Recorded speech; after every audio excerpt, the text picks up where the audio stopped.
Assalamualaikum warahmatullahi wabarakatuh. Perkenalkan, nama saya Devi Wahyu Putri Anjarsari, NIM 12, dan rekan saya. Nama saya Miftahul Huda dari kelompok 3. Baik, kami di sini dari kelompok 13 perilaku konsumen B.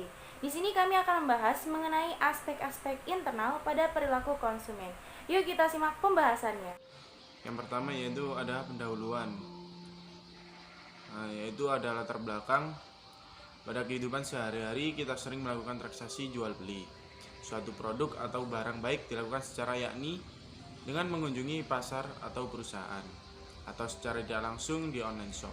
Banyak sekali yang beranggapan bahwa membeli dengan media online lebih efisien dan mudah. Namun kita juga tidak dapat melihat produk atau barang tersebut secara langsung. Hanya saja kita bisa melihat dari media seperti gambar atau video yang tertera dalam website tersebut. Dalam melakukan jual beli produk secara langsung memiliki perilaku yang harus selalu kita perhatikan, seperti cara berkomunikasi antar penjual dengan konsumen ataupun sebaliknya antara konsumen dengan penjual. Oleh karena itu, sikap atau perilaku konsumen juga sangat berpengaruh penting dalam melakukan kegiatan evaluasi barang yang diinginkan atau yang akan mau kita beli. Yang kedua yaitu ada rumusan masalah. Bagaimana pengaruh faktor internal, motivasi, persepsi, belajar, kepribadian, dan konsep diri dan sikap terhadap perilaku konsumen. Yang ketiga yaitu ada tujuan dari makalah dibuat ini untuk mengetahui pengaruh faktor internal, motivasi, persepsi, belajar, kepribadian, dan konsep diri dan sikap terhadap perilaku konsumen. Selanjutnya yaitu ada tinjauan pustaka. Di dalam tinjauan pustaka ini kita membahas antara lain pengertian perilaku konsumen, pentingnya perilaku konsumen, dan yang terakhir faktor-faktor yang mempengaruhi perilaku konsumen.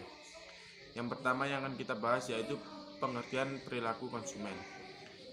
Pengertian perilaku konsumen ini terdapat persepsi yang sangat berbeda-beda dari para ahli, dan kita mengambil dari pengertian Schiffman dan Kanu 1991 tentang pengertian perilaku konsumen.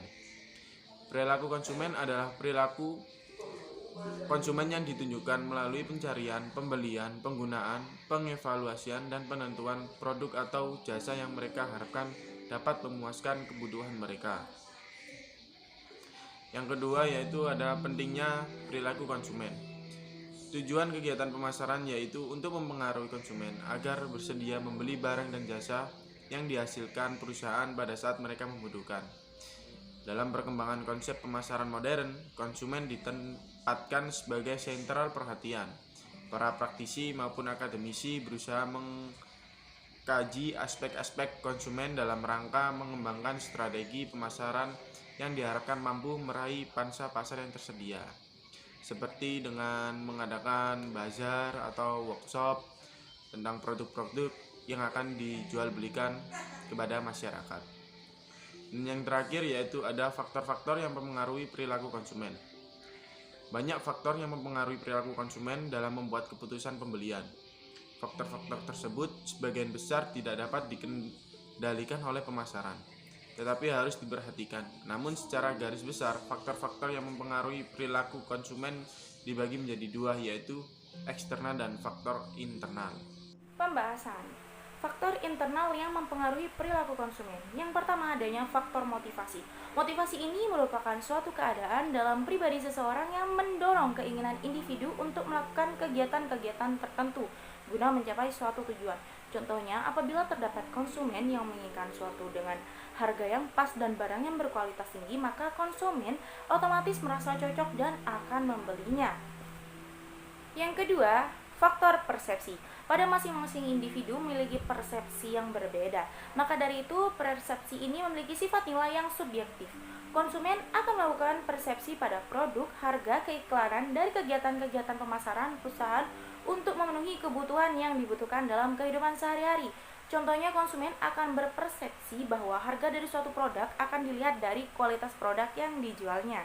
Yang ketiga yaitu faktor belajar. Kehidupan konsumen tidak jauh dari kata belajar. Proses belajar ini akan dilakukan konsumen apabila ingin mendapatkan kepuasan agar tidak terjadi kekecewaan pada produk yang akan dibeli. Apabila konsumen merasa puas dan cocok, maka tanggapannya akan diperkuat dan ada kecenderungan bahwa tanggapan yang sama akan terulang. Jadi, konsumen dalam proses pembeliannya selalu mempelajari sesuatu. Yang keempat, faktor kepribadian dan konsep diri. Kepribadian dapat didefinisikan sebagai suatu bentuk dari sifat-sifat yang ada dari individu yang sangat menentukan perilakunya. Keuntungan mempelajari perilaku konsumen dengan mempergunakan teori konsep diri adalah bahwa kita dapat membandingkan antara deskripsi konsep diri konsumen yang ditunjukkan sendiri dengan konsep diri konsumen tersebut dengan dirinya sendiri, dibandingkan dengan tes kepribadian yang dipakai untuk melihat tanggapan konsumen yang sesungguhnya tentang takdir dirinya. Yang kelima, faktor sikap. Sikap-sikap konsumen akan dilihat berdasarkan produk-produk tertentu. Sikap konsumen ini dapat berubah menjadi positif ataupun negatif, tergantung produk dan merek bisa disampaikan dengan maksimal kepada para konsumen. Untuk studi kasus, jurnal pertama yaitu judulnya Analisis Konjoin Preferensi Konsumen Sayuran Hidroponik Agrofarm Bandungan Kabupaten Semarang. Berdasarkan pengamatan awal dalam penelitian diketahui bahwa sikap konsumen dari analisis faktor motivasi memilih sayuran hidroponik Agrofarm Bandungan Kabupaten Semarang disebabkan oleh kesadaran untuk hidup lebih sehat dan cara mengkonsumsi sayuran yang bebas residu.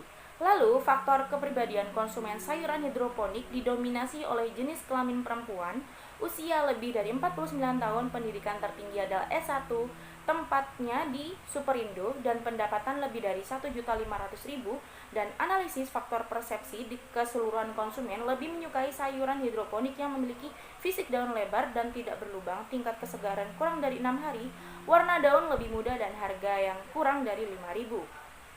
Jurnal yang kedua judulnya yaitu Perilaku Konsumen dalam Membeli Sayuran Organik PO Sayuran Organik Merbabu, Studi Kasus Yogyakarta. Analisis Fishbane merupakan analisis untuk menilai konsumen sayur organik PO Sayuran Organik Merbabu Pemasaran Yogyakarta terhadap tingkat kepercayaan dan evaluasi dari atribut-atribut sayur organik. Analisis persepsinya atribut dapat dinilai dari tingkat kepercayaan dan evaluasi, yaitu bentuk produk, ukuran produk, warna produk, kesegaran produk, keberagaman atau variasi, ketersediaan produk, kemasan produk, dan sertifikasi dan harga produk. Lalu analisis faktor internal kepribadian. Karakteristik umum konsumen ini dilihat berdasarkan jenis kelamin, umur, status pernikahan, pekerjaan, penerimaan, dan pendidikan terakhir. Lalu faktor internal belajar, tingkat kepercayaan atribut dipergunakan untuk melihat sejauh mana suatu atribut sayur organik ini dianggap baik oleh konsumen. Tingkat kepercayaan atribut yang diperoleh dapat dijadikan sebagai sumber informasi untuk menetapkan strategi atau memperbaiki kinerja atribut sayur organik. Jadi kesimpulannya, perilaku konsumen adalah tindakan-tindakan yang dilakukan oleh individu, kelompok, atau organisasi yang berhubungan dengan proses pengambilan keputusan dalam mendapatkan, menggunakan barang-barang atau jasa ekonomis yang dapat dipengaruhi lingkungan. Perilaku konsumen sangat penting dalam kehidupan sehari-hari dan pengambilan keputusan. Faktor-faktor internal dalam perilaku konsumen yaitu motivasi, persepsi, belajar, kepribadian, dan konsep diri, dan juga sikap. Mungkin itu saja yang dapat kami sampaikan. Mohon maaf apabila terdapat kesalahan kata baik disengaja maupun tidak. Kami akhiri. Wassalamualaikum warahmatullahi wabarakatuh.